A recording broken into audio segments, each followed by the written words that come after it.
inner world. Hal mendasar yang harus kita ubah dalam hidup adalah inner world. Karena apa yang kita lihat di luar seringkali hanyalah pantulan dari apa yang ada di dalam diri. Bayangkan inner worldmu adalah sebuah ruangan. Ruangan itu adalah isi pikiranmu, isi hatimu, dan isi keyakinanmu. Apakah ada lemari yang sudah usang? Ada kursi yang rusak? Apakah ada barang-barang yang sebenarnya sudah tidak berguna tetapi masih kamu simpan? Ada kotak berisi luka masa lalu, luka yang terus kamu peluk, dendam yang menguras energimu, dan juga penyesalan yang tidak bisa merubah apapun. Semua itu memenuhi ruanganmu tanpa kamu sadari. Lalu bagaimana sesuatu yang baru bisa masuk kalau ruangannya saja sudah penuh? Sekarang bayangkan, kamu mulai mengeluarkan semuanya satu persatu. Buka jendelanya. Sekarang bayangkan, pikiranmu adalah sebuah komputer. Kalau selama bertahun-tahun kamu menjalankan sistem operasi dengan penuh virus, jangan heran kalau hidupmu sering mengalami error. Hari ini, install sistem yang baru, software yang baru, keyakinan yang baru, cara berpikir yang baru. Aku layak bertumbuh. Aku tidak ditentukan oleh masa laluku. Aku bisa belajar. Aku pantas dicintai. Aku memilih damai. Karena hidupmu tidak akan berubah hanya karena kamu berharap. Hidupmu akan berubah saat isi ruangan di dalam dirimu ikut berubah. Dan ketika ruangan itu sudah bersih, sudah terang, sudah dipenuhi oleh hal-hal yang baik, barulah kita bisa masuk ke langkah berikutnya. Karena perubahan di luar selalu dimulai dari perubahan dari dalam. Hal kedua yang aku lakukan adalah memaafkan. Suatu malam, aku mencoba mengingat semua orang yang pernah menyakitiku. Aku memulainya dari ring 1, mantan pasangan, orang tua, saudara, lalu ke ring 2, teman, kolega, lanjut kemudian ring 3, kenalan, relasi, satu persatu. Aku berkata dalam hati, aku memaafkanmu, aku juga minta maaf ya, maafkan aku juga. Ya Allah, aku memaafkan dia. Segala perbuatan buruknya adalah bukan tanggung jawabku. Segala perbuatan buruknya adalah tanggung jawabnya terhadap kepadamu ya Allah. Dan sudah selesai urusanku dengan dia. Aku tidak meminta apa-apa ya Allah. Aku hanya meminta luaskan rezekiku, deraskan rezekiku. Kok enak banget ya habis nyakitin langsung kita maafkan. Memaafkan itu bukan untuk mereka, tapi untuk dirimu sendiri. Karena aku sadar setiap kali aku mengingat luka itu, akulah yang kembali merasakan sakitnya. Bayangkan, kalau hatimu seperti sebuah gelas, selama gelas itu masih dipenuhi dengan luka dan dendam, bagaimana mungkin kedamaian bisa mengisinya? Memaafkan bukan berarti melupakan. Memaafkan adalah mengosongkan gelas itu agar hidupmu punya ruang untuk diisi dengan sesuatu yang baru. Karena selama energimu habis untuk mengingat siapa yang menyakitimu, energi itu tidak akan pernah dipakai untuk membangun dirimu. Dan sejak malam itu, aku memilih berhenti untuk merasakan rasa sakit, lalu mulai fokus untuk pertumbuhanku. Karena ternyata melepaskan beban bukan mengubah masa lalu. Melepaskan beban ternyata adalah mengubah masa depan. Yang ketiga, atur pikiranmu atau mengubah lensa melihat hidup.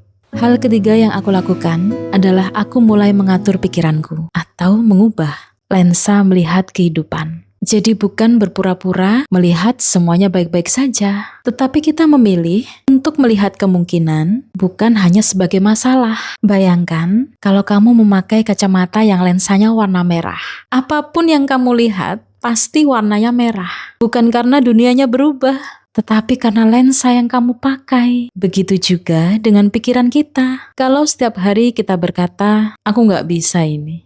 Aduh, hidupku kok sial banget ya. Kayaknya nggak ada kesempatan. Maka itulah yang akan terus dicari oleh pikiran kita. Tapi saat kita mulai berkata, pasti ada kok jalan. Aku bisa kok belajar. Tenang aja, selalu ada peluang. Pikiran kita akan mulai melihat hal-hal yang sebelumnya nggak terlihat. Dan ternyata tidak ada ruginya memilih berpikir positif. Karena yang datang bukan hanya pikiran yang tenang, tetapi juga teman-teman baru, peluang baru, dan bahkan rezeki yang sebelumnya gak pernah kita bayangkan. Aku merasakan loh sendiri. Aku gak memulai karirku dari nol. Aku bahkan belum pernah jadi seorang sales. Tetapi saat melamar pekerjaan, aku langsung dipercaya menjadi head of department. Bukan karena aku orang yang paling hebat, tetapi karena jauh sebelum kesempatan itu datang, aku sudah lebih dulu merubah cara berpikirku. Karena saat pikiranmu berubah, keputusanmu akan berubah, tindakanmu berubah, dan perlahan hidupmu ikut berubah. Yang keempat, yang kulakukan setiap malam sebelum tidur, aku menenangkan diriku terlebih dahulu. Aku memejamkan mata, lalu menarik nafas dan menghembuskannya secara perlahan. Selama 3 kali, atau sampai aku benar-benar sadar dengan setiap tarikan nafasku. Saat pikiran mulai tenang, aku mulai memvisualisasikan hidup yang aku inginkan. Dulu, saat aku masih nganggur, aku mulai membayangkan diriku berangkat kerja, memakai pakaian kerja, bawa laptop, masuk ke kantor, bekerja dari jam 8 pagi sampai jam 5 sore. Saat itu, semuanya memang terasa jauh dari kenyataan. Bahkan mulai gak masuk akal, tetapi aku tetap melakukannya. Karena aku sadar, pikiran kita tidak bisa membedakan mana yang sedang benar-benar terjadi dan mana yang kita bayangkan dengan penuh kesadaran. Setiap malam, aku sedang melatih diriku untuk menjadi seseorang di suatu hari yang benar-benar aku inginkan. Dan ternyata hari itu benar-benar datang. Kalau visualisasi itu bisa mengubah hidupku, kenapa kamu tidak mencobanya? Karena sebelum hidupmu berubah, cara berpikirmu lah yang lebih dulu berubah. Hal kelima yang terakhir adalah persiapkan dirimu. Hal terakhir yang aku lakukan, aku menuliskan kehidupan yang aku inginkan. Jadi ini bukunya, aku taruh di screenshot. Aku menulisnya di tahun 2021. Setelah aku nulis, aku melupakannya. Beberapa tahun kemudian, saat ku baca kembali, aku tersenyum. Karena ternyata banyak hal-hal yang terjadi. Saat itu aku sadar, bukan karena aku beruntung, bukan karena semuanya terjadi secara ajaib, tetapi karena selama ini aku sedang mempersiapkan diriku. Aku jadi teringat tentang law of divine timing, bahwa tidak semua yang kamu minta akan datang saat kita menginginkannya, tetapi bisa jadi semuanya akan datang saat kita siap untuk menerimanya. Sekarang bayangkan, kalau hari ini kamu benar-benar diberikan kesempatan yang besar, tetapi kemampuanmu belum cukup, mentalmu belum siap, karaktermu belum kuat, bukankah kesempatan itu justru bisa hilang begitu saja? Karena kesempatan tidak hanya datang kepada orang yang menginginkan, kesempatan akan datang kepada orang yang siap. Semesta memilih orang yang siap. Lalu pertanyaannya, bagaimana cara kita mempersiapkan diri? Menurutku, ada 3 hal yang harus berjalan bersama. Yang pertama adalah law of attraction. Konsep ini untuk menentukan arah hidup yang kita inginkan. Yang kedua adalah law of vibration. Konsep ini untuk menjaga kualitas pikiran dan hati kita setiap hari. Dan yang ketiga adalah law of action. Seperti belajar, mencoba, terus melangkah. Karena ketiganya ini tidak bisa dipisahkan. Kalau hanya berharap, tidak bertindak, impian hanya akan menjadi angan.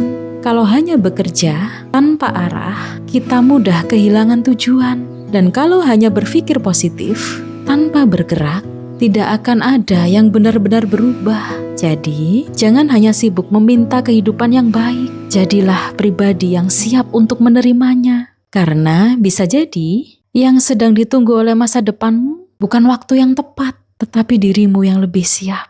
Aku akan bahas ketiganya lebih detail di video yang lain. Jangan lupa subscribe ya. Dan kalau kamu perhatikan, 5 hal yang tadi kita bahas sebenarnya bukan tentang cara mengubah dunia, tetapi tentang bagaimana mengubah isi di dalam dirimu.